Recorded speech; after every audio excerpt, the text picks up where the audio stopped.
السلام علیکم ورحمۃ اللہ وبرکاتہ۔ کیسے ہیں آپ سب؟ امید ہوگی کہ آپ سب خیر و برکت کے ساتھ اپنے گھروں میں محفوظ ہوں گے۔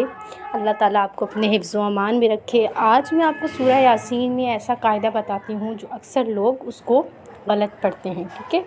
اکثر لوگ اسے پڑھتے ہوئے غلطی ہو جاتی ہے اسے، اور یہ سورہ یاسین کی آیت نمبر 78 سے 79 تک ہے، ٹھیک ہے؟ تو آپ سب میرے ساتھ رہیے گا اور پیچھے سے پڑھنے کی کوشش کریے گا، ٹھیک ہے؟ پڑھیں۔ کروڑوں درود و سلام حضور صلی اللہ علیہ وسلم پر، ان کی اہل و عیال پر، آمین۔ پڑھتے ہیں۔ بسم اللہ الرحمن الرحیم۔ آپ سب میرے ساتھ پیچھے سے پڑھنے کی کوشش کریں۔ قل یحییہا قل، قاف کو موٹا پڑھنا ہے، پورا پر۔ قل ہا کی آواز کو پراپر نکالنا ہے، ہم نے ہا کو ہا سے چینج نہیں کرنا، ہم نے کیا پڑھنا ہے؟ یحییہا الذی، لذی پہ مد ہے تو 4 الف کی مقدار ہم کھینچ کے پڑھیں گے۔ آگے ہم پڑھتے ہیں انشأہا، پہ کیا ہو رہا ہے؟ اکفا ہو رہا ہے، تو ہم اکفا کریں گے، مطلب غنہ کریں گے نون پہ ہم۔ انشأہا، ہا پہ بھی مد ہو رہی ہے، تو ہم نے مد کو کتنی الف کی مقدار کھینچ کے پڑھنا ہے؟ 4 الف کی مقدار ہم کھینچ کے پڑھیں گے، اور شین حمزہ ہا کی آواز ہم پراپر نکالیں گے، جیسے انشأہا اول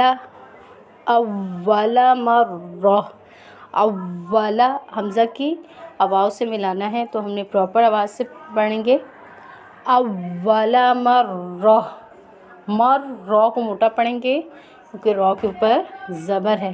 رہ، تا کے نیچے 2 زیر کی تنوین ہے، تو تا گول حال سے ہم تا کو چینج کر دیں گے، ہم کیا پڑھیں گے؟ مرہ۔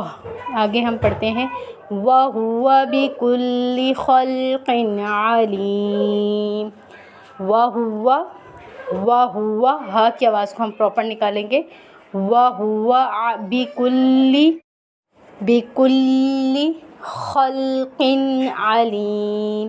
خا کو ہم صحیح سے ظاہر کریں گے، خلق علیم، خا لام قاف کی آواز پراپر نکلے گی، خلق علیم، علیم الذی، موسٹ امپورٹنٹ قاعدہ یہ ہے، دیکھیں، علیم الذی، ہم لوگ علیم الذی بھی پڑھ سکتے ہیں مگر نہیں پڑھیں گے ہم، کیونکہ چھوٹی سی نون بنی ہوئی ہے، اس نون کو ہم کیا کہتے ہیں؟ نون قطنی کہتے ہیں۔ یہ اکثر 2 حرف کے درمیان میں لکھی ہوئی آتی ہے، اور جب یہ لکھی ہوئی ہوتی ہے تو اسے ہم اگلے حرف سے ملا کر پڑھتے ہیں۔ ہم کیا پڑھیں گے؟ علیم الذی جعل لکم، الذی بھی نہیں پڑھیں گے ہم، الذی ہی ہم نے پڑھنا ہے، اور الذی بھی ہم نہیں پڑھیں گے، جیسے علیم الذی، یہ نہیں پڑھ سکتے ہم پڑھیں گے علیم الذی، ٹھیک ہے؟ کیا پڑھیں گے ہم؟ علیم الذی۔ اکثر لوگ پڑھ دیتے ہیں جیسے کہ جلدی میں، یا کچھ لوگوں کو نہیں پتہ ہوتا، وہ پڑھتے ہیں ملذی، الذی، تو یہ دونوں کیا ہے؟ تو ہم نے نہ ملذی پڑھنا ہے نہ الذی پڑھنا ہے، ملذی پڑھیں گے ہم، نہ نلذی پڑھیں گے اسے ہم، نہ الذی۔ اکثر لوگوں کو نہیں پتہ ہوتا، جیسے لوگ دیہات میں، گاؤں میں رہتے ہیں، تو انہوں نے مجھے کہا کہ آپ ہمیں ویڈیو بنا کر سینڈ کریے گا کہ ہمیں پتہ چلے یہاں پہ کون سا قاعدہ ہو رہا ہے اور ہم نے پڑھنا کیا ہے اس میں، ٹھیک ہے؟ تو اب آپ کو یہ میری امید ہے کہ آپ سب کو سمجھ آ گئی ہوگی کہ نہ الذی پڑھنا ہے نہ ملذی پڑھنا ہے، ہم نے کیا پڑھنا ہے؟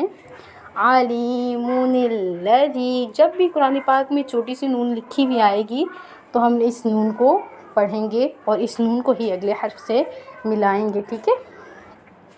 اس نون کو کیا کہتے ہیں؟ نون قطنی۔ یہ 2 حرف کے ہمیشہ درمیان میں لکھی ہوئی آتی ہے، اس نون کو کیا کہتے ہیں؟ نون قطنی، ٹھیک ہے؟ آپ لوگوں کو سب کو امید ہے سمجھ آ گئی ہوگی۔ جزاک اللہ خیر، دعاؤں میں یاد رکھیے گا۔ اللہ حافظ۔